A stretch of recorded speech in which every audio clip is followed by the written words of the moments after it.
Today I'm just sitting back and relaxing in my garden. Kidding, that's not a thing. Today I'm going to show you how to make a little tiny electric fence that works on a battery to put around your corn to keep the raccoons out.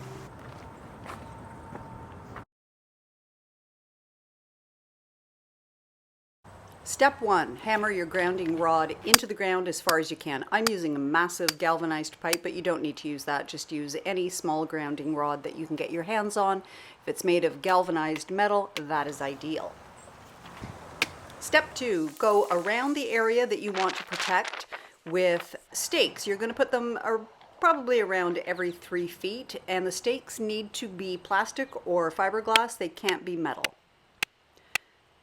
Here I am just hammering in a post, and that's just for convenience, so I have something to hang the actual charger on. Grab yourself your 17 gauge wire, a whole roll of it, and your first introduction to touching the charger, which I know is terrifying, is just going to be pulling off the cap and then putting one end of your 17 gauge wire onto the positive terminal.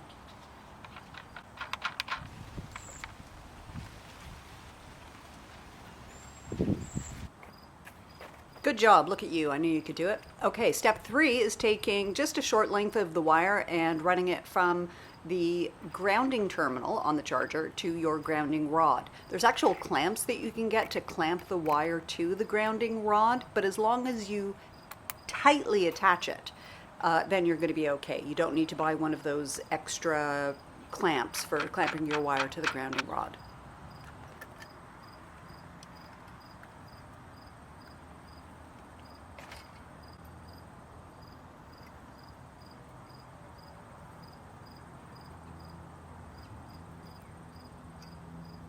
You can see here I'm just twisting it around tightly and making sure it has really good contact with the grounding rod.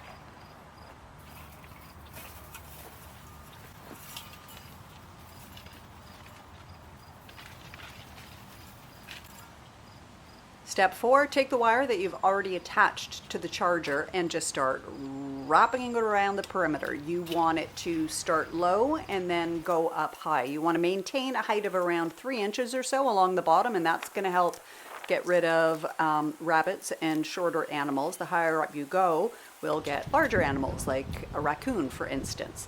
I go around 3 or 4 times just to be safe.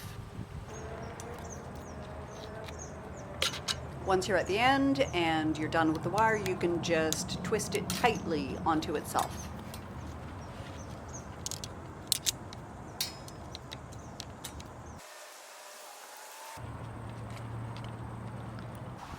Step 5, time to get this up and running. All you have to do is put the battery on top of the charger, and then you're going to pick up the wire that runs out of the charger that has the 2 clamps on the end. You'll have a positive clamp on the right there and a negative clamp on the left. So take the negative clamp and attach it to the negative terminal on the battery, and then take the positive clamp and attach it to the positive terminal on the battery. Technically you should do the positive first, but it doesn't really matter. You're going to find this hard to believe, but you're done. You did it. You installed an electric fence. The only other thing you should do is walk around and make sure there's no leaves touching the wire. Does it work? If you followed the instructions, yep, it works.